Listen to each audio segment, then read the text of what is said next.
నీకు చూపిస్తాను. నేనంటే మీ తిరుపతి అబ్బాయిని. ఈ రోజు మా తిరుపతి తాతయ్యగుంట గంగమ్మ జాతరను తిరుపతిలో చివరి రోజు ఎలా జరుపుతారో ఈ వీడియో ద్వారా చూపిస్తాను. జాగ్రత్తగా చూడండి.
పొట్టాను పోయినా అక్కడికి రా.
నన్ను గంగా నది సమీపాలని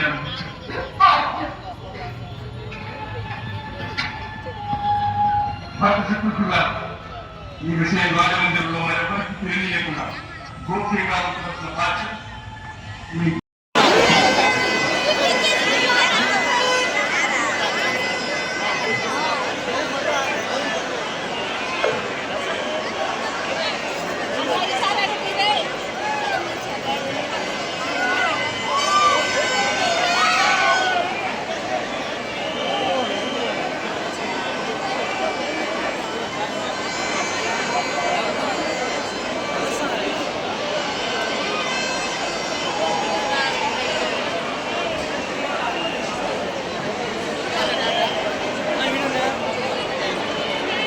తల్లి నీకు ఏవైనా కోరికలు కోరుకుని ఆ కోరికలు నెరవేరినట్టయితే ఈ రోజైతే గంగమ్మ తల్లికి పొట్టేళ్ళు లేదా మేకపోతు లేదా కోళ్ళనైతే బలిచ్చి వాళ్ళ మొక్కునైతే తీర్చుకుంటారండి.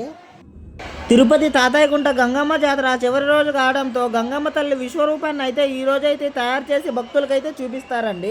విగ్రహాన్ని బంకమట్టి అలాగే బ్లూ లిక్విడ్ అలాగే వరిగడ్డి సహాయంతో అయితే తయారు చేస్తారండి. చాలా అంటే చాలా పెద్ద విగ్రహాన్ని అయితే చేస్తారు.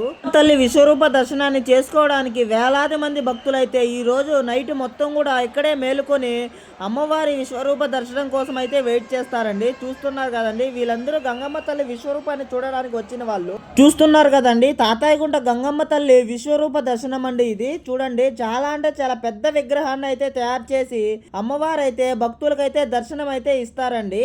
వేలాది మంది భక్తులు ఈ దర్శనం కోసమే ఇక్కడైతే రాత్రంతా మేలుకొని మార్నింగ్ 4 గంటల దాకా అయితే ఇక్కడ ఉంటారండి.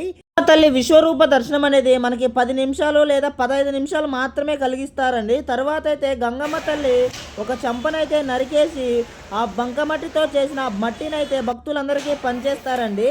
చూస్తున్నారు కదండి, నాకు కొంచెం బంకమట్టి అయితే దొరికింది. ఈ మట్టిని చాలా మంది తింటారు, అలాగే చాలా మంది పొలాల్లో చల్లుకుంటారు, చాలా మంది ఇంట్లో అయితే పెట్టుకుంటారండి. చూడండి, అమ్మవారిని తయారు చేసిన బంకమట్టి కూడా ఏ మాత్రం మిగలకుండా అయితే ఇక్కడ ఉన్న భక్తులు అయితే మట్టినంతా కూడా తీసుకెళ్లిపోతారండి.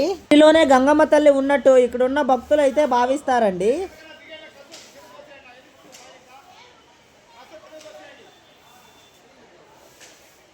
మా తిరుమల తిరుపతిలో ఉండే మరెన్నో అద్భుతమైన ప్రదేశాలను అయితే నేను చూపిస్తూ ఉంటానండి. వాటన్నిటిని చూడడం ఎలా అని ఆలోచిస్తున్నావా గోవిందా? మరి ఆలస్యం చేస్తున్నావు ఎందుకు గోవిందా? వెంటనే మన ఛానల్ని సబ్స్క్రైబ్ చేసి పెట్టుకో గోవిందా. నన్ను నమ్ము, నీకు చూపిస్తా గోవిందా.